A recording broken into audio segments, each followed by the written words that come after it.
Atlanta, Georgia. Election officials, poll workers and voters reported major trouble with voting in Atlanta and elsewhere on Tuesday as the state's primaries got underway, most critically a series of problems with new voting machines that forced many people across the state to wait in long lines and cast provisional ballots.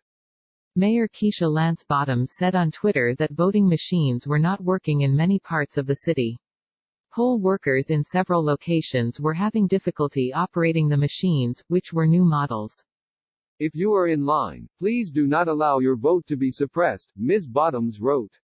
Please stay in line. Nikema Williams, the chairwoman of the Democratic Party of Georgia, said she had 84 text messages reporting voting problems within 10 minutes of the polls opening at 7 a.m. Ms. Williams, who is a state senator from Atlanta, said that in some locations the voting machines did not work and in at least one other no machines ever arrived. It's a hot mess, Ms. Williams said. How do you not have a voting machine?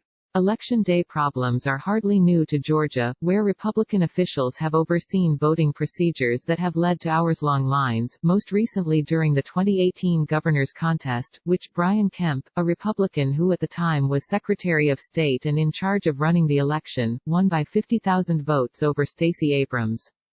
Tuesday's primary was also a test of the state's preparations to hold an election during the coronavirus pandemic. Voting is a deeply felt and politically intense issue in Georgia because of its long history of disenfranchising black voters.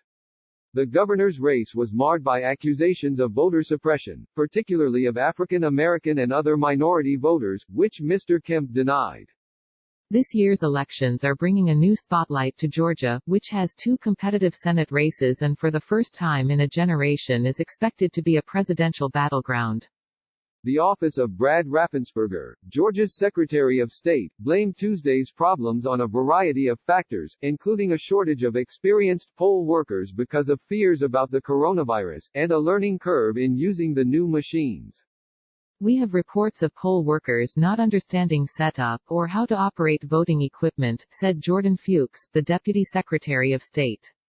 While these are unfortunate, they are not issues of the equipment but a function of counties engaging in poor planning, limited training and failures of leadership. Less than 3 hours later, Mr. Raffensperger called the situation in DeKalb and Fulton counties, which cover Atlanta, unacceptable, but he said the rest of the state was doing fine. Some voters who had shown up early in the morning on Tuesday expressed frustration over the long wait times, and many said on Twitter that voting machines were down at their polling locations. The polls were scheduled to close at 7 p.m. Clarice Kemp, who arrived at her polling place in DeKalb County on Tuesday morning before 7, waited until 9:15 a.m. to vote, she said in an interview, describing a chaotic scene. There were supposed to be 12 people working there and there were only 4, Ms. Kemp said. They could not get the voting machines to register voting cards and they said they could not reach the technicians. Finally, the poll workers handed out provisional ballots, but they were also in short supply, Ms. Kemp said. More than 1 million Georgia voters had already cast ballots before Tuesday, most of them by mail, after Mr. Raffensperger sent absentee ballot applications to all active voters. But those who had voted in person before Tuesday at early voting sites had already reported long waits, in some cases up to 7 hours. New rules for social distancing and disinfecting voting machines had caused many of those delays. Matt Holmes said the absentee ballot he requested did not arrive, so he and his wife went to an early voting site on Friday at the College Park Library. But the wait turned out to be 6 hours in the Georgia sun.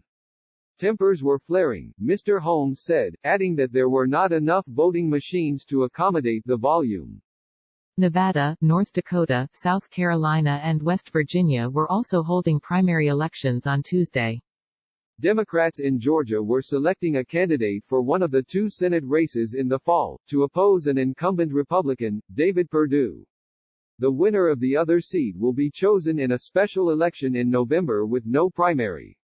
Georgia was also holding its presidential primaries, which were postponed from March because of the coronavirus pandemic.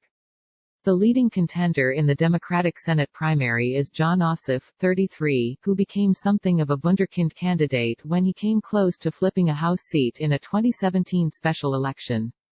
he has tried to position himself as a center-left consensus builder with a particular focus on civil rights. Mr. Ossoff has received endorsements from two of Georgia's most prominent Democratic congressmen, John Lewis and Hank Johnson, but he could face a runoff election if he fails to clear 50% in the crowded field of 7 candidates. If he is to face a runoff, it will most likely be against either Sarah Riggs Amico, a former candidate for lieutenant governor, or former Mayor Teresa Tomlinson of Columbus, Georgia. Mr. Ossoff, helped by national name recognition and a fundraising effort still in place from his 2017 run, injected a last-minute jolt of cash into the race, seeking to clear the 50% threshold on the first swing. If he does, he'll become the centerpiece of a statewide strategy for Georgia Democrats, who are aiming to not only flip the state in the Electoral College, but also change the balance of power on Capitol Hill. Asted W. Herndon reported from Atlanta, and Stephanie Saul from New York. Reporting was contributed by Nick Corasaniti, Katie Edmondson, Reed J. Epstein, Nicholas Fandos, Trip Gabriel and Jennifer Medina.